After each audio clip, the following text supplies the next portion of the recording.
Islámico fue reafirmada también entre Francia y Estados Unidos luego de la visita del secretario de Estado estadounidense John Kerry al presidente francés François Hollande. Washington hizo así manifiesto su voto de confianza al pueblo francés tras los atentados del pasado viernes.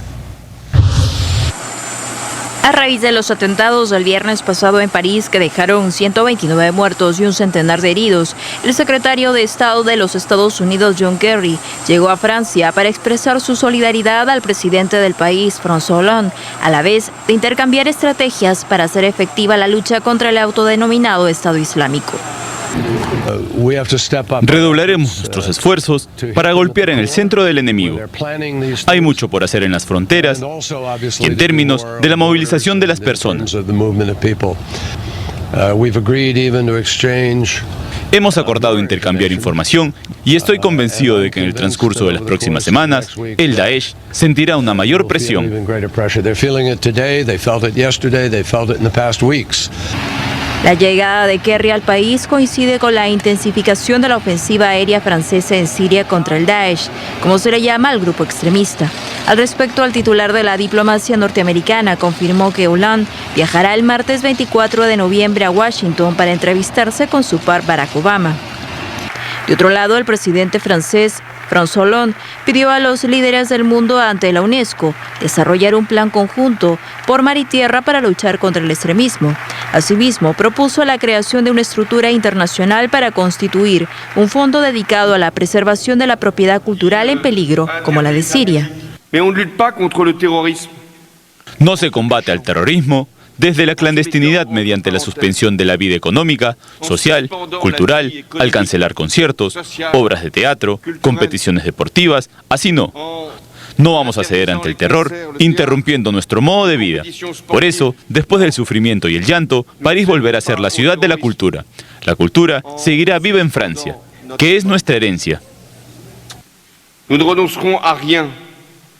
En tanto, Francia continúa las operaciones policiales destinadas a identificar a los cómplices y autores de los atentados yihadistas del viernes, en los que fueron asesinadas 129 personas en el centro de la ciudad. Durante estas operaciones se halló estacionado en un paso de peatones un Renault negro con matrícula belga, el mismo que fue alquilado por Salah Abdeslam, uno de los atacantes prófugos sobre el que pesa una orden de captura internacional. El vehículo fue hallado en un distrito al norte de París y visto antes en la autopista A1, la vía que conecta la región parisina con el norte del país, lo que indicaría que el auto pudo ser usado para las actividades preparatorias entre Bélgica y París. Por otro lado, la policía de Berlín suspendió este martes el encuentro amistoso entre las selecciones de fútbol de Alemania y Holanda en el Estadio Arena de Hannover. La alarma se declaró luego que se encontrara un objeto sospechoso dentro de las instalaciones del recinto deportivo. Estaba previsto que la canciller alemana Angela Merkel acudiría al encuentro junto con parte de su gabinete, según informó el diario alemán Bild. Esta noticia llega poco después de que el ministro del Interior alemán, Thomas de Maizière, descartara que 7 personas detenidas horas antes al oeste del país y en la frontera con Bélgica y Holanda guarden algún tipo de relación con los atacantes de París. Y en lo que el presidente François Hollande ha insistido es que esta no es una guerra de civilizaciones, porque el ISIS de civilizado no tiene nada, que tampoco es una guerra religiosa, y menos contra el Islam, es una guerra contra el totalitarismo. ¿Cómo se combate, además del plano militar?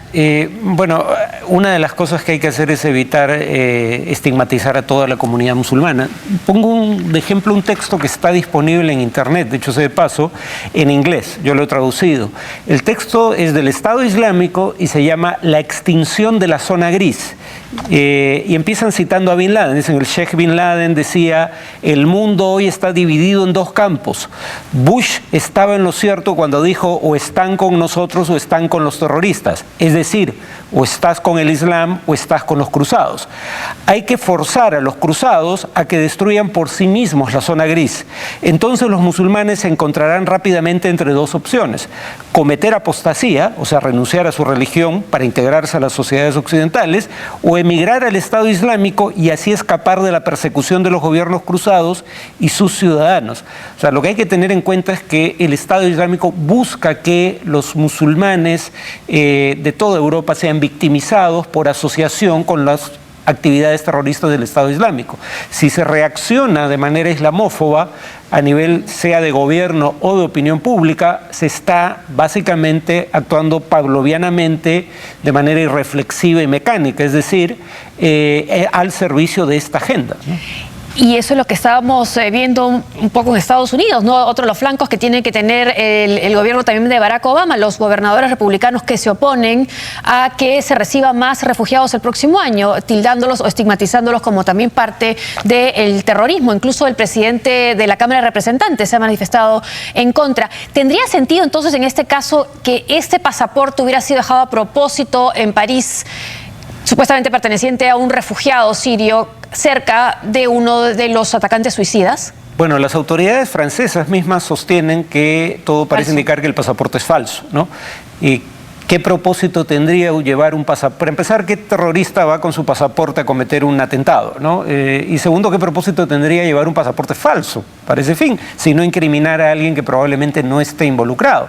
Hay que recordar que no es el primer atentado y que los atentados han sido perpetrados generalmente por ciudadanos de países de la Unión Europea. Claro, están buscando a un francés y a un belga. Y cuando no ha sido, en un único caso este año, no ha sido un ciudadano, era un inmigrante legal. No hay, que yo sepa, atentados atribuidos a inmigrantes indocumentados. O sea, la Unión Europea no importa a los terroristas del Medio Oriente. Los terroristas se forman dentro de sus sociedades, lamentablemente, y van al Medio Oriente a recibir adiestramiento militar, pero no son extranjeros. Una fuerza de ciberataque. El alto comisionado de Naciones Unidas, hablando de este tema para refugiados, pidió a los países de Europa no rechazar o culpar a los migrantes de los recientes atentados del Estado Islámico. En París, pues la mayoría de extranjeros huyen de la guerra en sus países y solo buscan asilo. Nos preocupa el lenguaje que demoniza a los refugiados como grupo. Esto solo contribuye a la xenofobia y el miedo. Nuestro temor es que algunos estados pongan en riesgo los programas implementados para hacer frente a la crisis de refugiados, como la relocalización y las instalaciones de barreras en las fronteras, precisó Melissa Fleming, portavoz jefe de ACNUR.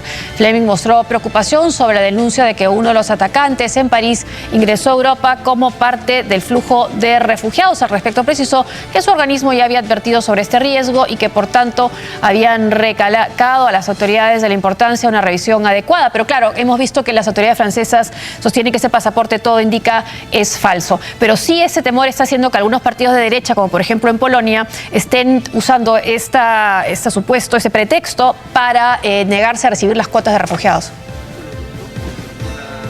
La primera es que los refugiados huyen del Estado Islámico, precisamente, y llegando a Europa los acusan de ser quintacolumnistas del Estado Islámico. O sea, es una situación francamente insostenible.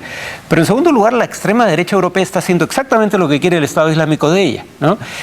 Lamentablemente eso le da votos. O sea, ellos no lo hacen por satisfacer la agenda del enemigo, pero en todo caso, esto es un ejemplo de que los extremos se tocan.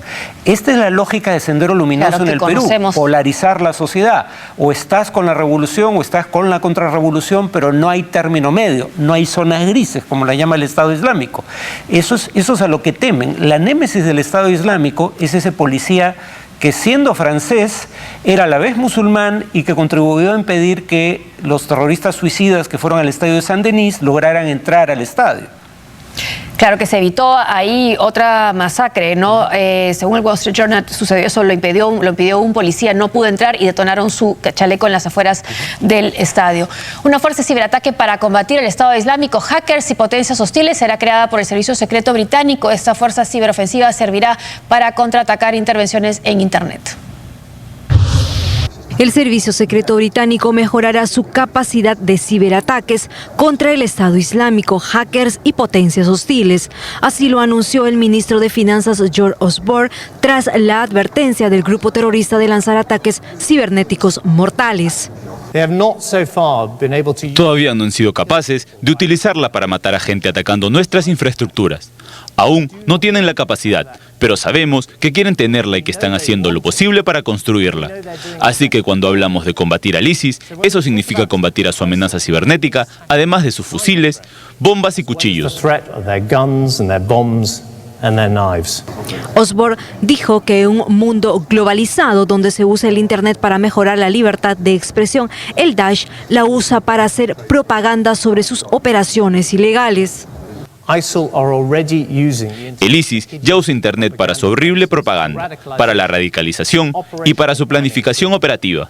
They have not so far been able to use it. El ministro de Finanzas, durante su discurso ante la Central de Inteligencia de las Comunicaciones, señaló que el gasto público en ciberseguridad se duplicará hasta en un total de 2.700 millones de euros.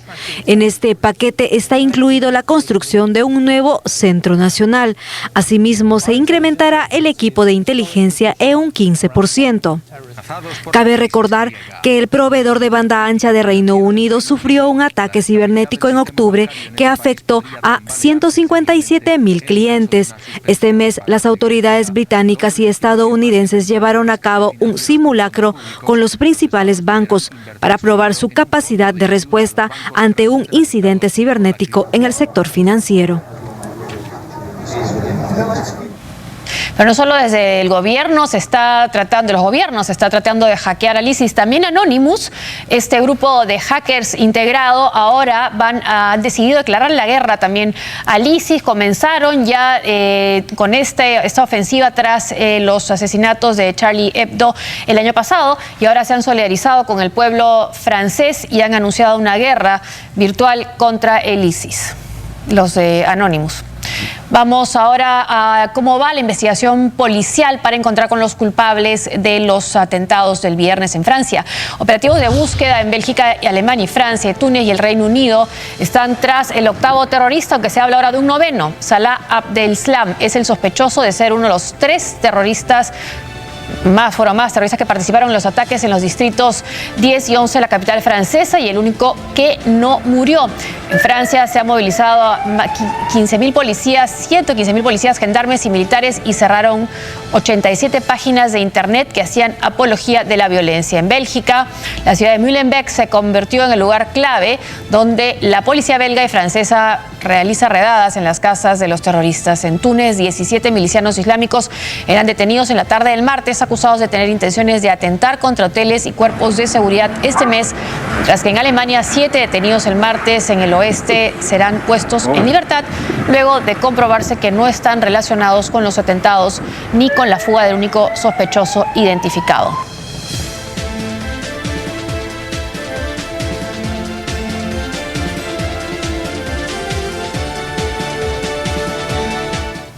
Bueno, se habló de 8 involucrados, de 8 asesinos, de 8 terroristas que participaron en los atentados. 7 murieron, 6 de ellos con sus chalecos son kamikazes, 1 que fue abatido por la policía, este octavo que se dio a la fuga y ahora se habla de un noveno y también se está diciendo que encontraba un celular, el cual puede ayudar a encontrar algunas pistas. Y para saber cómo está viviendo París estos días en esta situación de emergencia y con el recuerdo de las víctimas de los atentados, estamos en el teléfono con el ciudadano colombiano residente en París, Hugo, quien nos va a dar una idea cómo está la ciudad en estos días. Hugo, buenas noches, muchas gracias por atender nuestra llamada.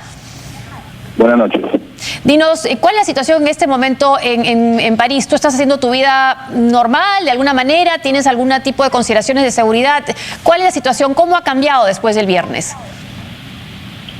Bueno, todo es más un efecto psicológico. Realmente la ciudad retomó prácticamente su curso normal. Obviamente hay información permanente en las noticias, la gente está pendiente, en los medios hay manifestaciones y se organizan actividades precisamente para remontar un poco la moral después de lo ocurrido. Pero digamos que sí, en general la vida ha retomado el curso. Obviamente todo el mundo se siente con miedo, pero bueno, los franceses son muy valientes y no lo demuestran, al contrario.